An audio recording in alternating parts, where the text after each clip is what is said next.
आउज़ु बिल्लाहि मिनश्शैतानिर्रजीम बिस्मिल्लाहिर्रहमानिर्रहीम अस्सलामु अलैकुम वरहमतुल्लाहि वबरकातुहू। या अली अलैहिस्सलाम मदद। शुक्र अल्हम्दुलिल्लाह कि जिस मालिक ने हमें नीवा शाबान शब बारात देखना नसीब फरमाई, ये उसका कर्म है। और बिल्कुल हमें चाहिए भी कि आज 2 रकात नमाज शुक्राना ज़रूर अदा करें कि उसने हमें सेहत व सलामती के साथ खैरियत के साथ ये दिन देखना नसीब फरमाया। आज की रात वो रात है जिसमें तकदीरें बदलती हैं।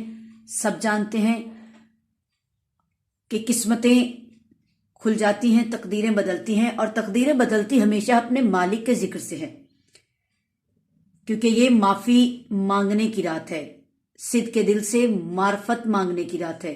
करीम फरमाता है कि मैं बंदों को हर नेमत बेबहा देता हूँ, रिस्क देता हूँ, दौलत देता हूँ, हुस्न जमाल देता हूँ, घर बार देता हूँ, हसरतें पूरी करता हूँ, लेकिन 2 चीजें अगर बंदा बार बार मांगे और मैं दूं तो करम की इंतहा करता हूँ। पहली अपनी मोहब्बत और दूसरी इंसान को हिदायत। तो आज की रात अल्लाह हम सबको ऐसी माफी मांगनी नसीब फरमाए कि जिसके बाद हम ऐसे रास्ते पर चलें जो अहले बैत का रास्ता है, हम ऐसे रास्ते पर चलें जो मोहम्मद मुस्तफ़ा के बताए हुए रास्ते पर जो रास्ता जाता हो।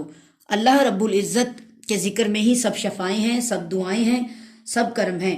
आज की रात तौबा करने की रात है, ज़्यादा से ज़्यादा इस्तग़फ़ार। और जो लोग रिज़्क़ के लिए परेशान हैं, क्योंकि किसी को वो देकर आजमाता है, किसी को ना देकर आजमाता है, किसी को बेबहा दे देता है, ये उसके अपने रंग हैं, वो अपनी मर्जियों का मालिक है, करीम है ना। इसलिए जो लोग रिज़्क़ की वजह से परेशान हैं, 14 दाने लीजिए चावलों के, और हर दाने पर अव्वल आखिर 14 मरतबा दुरूद पाक, और हर दाने पर 70 मरतबा या रहमानो या रज़ाको करीम का नाम लीजिए। उसके बाद 7 मरतबा सूरह फातिहा पढ़िए, 11 मरतबा आयतुल कुर्सी। आज वो नूर वाला उस अर्श की कुर्सी पर बैठकर फैसले करने वाला है।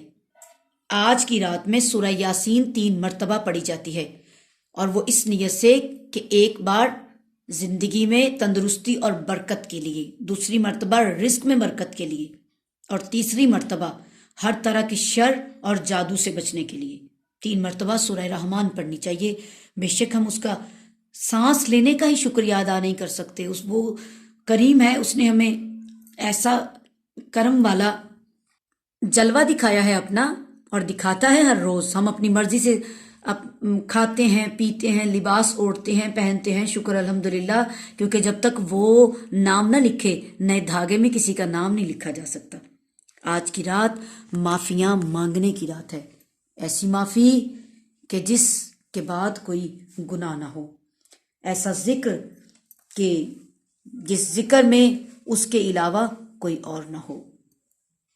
रिस्क में बरकत के लिए ला इलाहा इल्लल्लाहुल मालिकुल हक्कुल मुबीन, ये तस्बीह जनाब अमीरुल मोमिनीन को सरवर दो आलम जनाब आमिना के लाल पैगम्बर बेमिसल बेमिसाल ने फरमाई, तालीम फरमाई, ला इलाहा इल्लल्लाहुल मालिकुल हक्कुल मुबीन 360 मरतबा पढ़ी जाती है।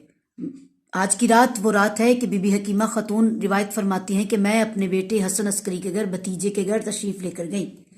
बीबी फरमाती हैं मैं रोजे से थी। फरमाती हैं कि जिस वक्त मैंने चाहा कि मैं घर वापस आ जाऊं तो उन्होंने, मेरे बेटे ने, मेरे भतीजे ने मुझसे फरमाया, फूफी अम्मा मेरा दिल चाहता है आप रुक जाइए। फरमाती हैं इस अंदाज से इसरार किया कि मैं बहुत हैरान हो गई। जब मैंने हैरान होकर पूछा, अस्करी बेटा खैर तो है? कायनात आलम में नबी सल्लल्लाहु अलैहि वसल्लम के नवासे हैं जनाब हसन अस्करी, और इमाम अली के पोते हैं, जनाब सैयदा के बेटे हैं। बीबी ने इसरार करते हुए जब इमाम को देखा तो फरमाया, हसन अस्करी बेटा खैर तो है? फरमाया, अम्मा आज रात कायनात आलम में आखिरुज़्ज़मा इमाम का ज़हूर होगा कि जिसके इंतजार में कयामत रुकी रहेगी। बीबी फरमाती है मैंने कहा ये मनसब किसे मिल रहा है? तो उन्होंने फरमाया आपकी बेटी, आपकी बहू बीबी नरजिस खातून। फरमाती है मैंने अपने भतीजे से कहा उसमें तो मां बनने के कोई आसार नहीं है। तो फरमाती हैं कि जैसे ही मैंने ये कहा, मेरे भतीजे ने मुस्कुराते हुए तबस्सुम से फरमाया, फूफी अम्मा वाकया जमीन का नहीं है, वाकया आसमान का है।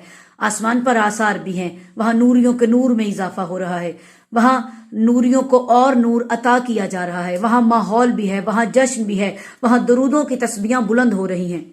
बीबी फरमाती हैं कि मैंने अपने بیٹے سے جب یہ بات سنی تو بھتیجے کے لبوں سے یہ بات سن کر میں وہاں آئی جہاں میری افطاری کے لیے میری بہو نرجس خاتون میرے لیے افطار کا کھانا تیار کر رہی تھی۔ بی بی فرماتی ہے میں نے بہت محبت سے دیکھا، اچانک میری بہو نے مجھ سے کہا اماں خیر تو ہے، پہلے آپ محبت سے دیکھتی تھی اب مجھے عقیدت سے دیکھ رہی ہیں۔ بی بی فرماتی ہیں ہاں بیٹا۔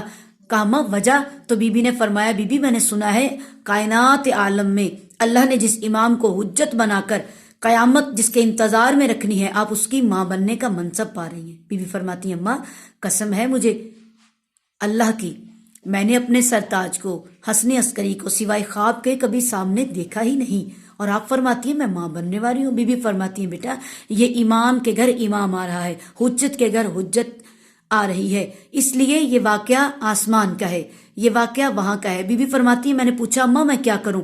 تو بی بی نے فرمایا، بی بی نرجس خاتون نے بیٹی اللہ نے آپ کو قدر والی بنایا ہے، آپ کی قدر کی ہے، آپ سورہ قدر پڑھیے، سجدہ شکر کیجیے۔ فرماتی ہیں روزہ افطار کرنے کے بعد نماز ادا کرنے کے بعد ہم نفل پڑھتی رہیں، عبادتیں کرتی رہیں اور سورہ قدر پڑھتی رہیں۔ اچانک ہم نے دیکھا کہ ہم دو کے ساتھ ایک تیسری آواز بھی سجدہ کر کے اللہ کی تعریف بلند کر رہی تھی۔ بی بی حکیمہ خاتون فرماتی ہیں جس وقت امام مہدی کا ظہور ہوا آخر الزماں امام کا، تو میری بہو کے ارد گرد نور کے غول شروع ہو گئے، نور کے پردے شروع ہو گئے۔ فرماتی ہے میں گھبرائی اور گھبرا کر میں نے کہا میری بہو کی آواز آ رہی ہے، ایک اور آواز آ رہی ہے لیکن وہ نظر نہیں آ رہی۔ جیسے ہی امام حسن عسکری کے پاس آئی اور آ کر فرمایا حسن بیٹا مجھے میری بہو نظر نہیں آ رہی۔ فرماتے ہیں اماں وہ پردے میں پردے والے سے پردے والا لینے کے لیے گئی ہے، اماں نرجس عرش سے آخر الزماں امام کو لینے کے لیے گئی ہوئی ہیں۔ بی بی فرماتی ہیں میرے بیٹے نے مجھے دیکھ کر فرمایا اماں ہر ایک کے آنگن میں مواحدہ نہیں ہوتا، قرآن اترتا تو ہے پیدا نہیں ہوتا۔ یہ اشعار، یہ الفاظ ہمارے استاد محترم مالک ان کو ہر قدم پر کامیابی سے نوازے شوکت رضا شوکت بھائی کے ہیں۔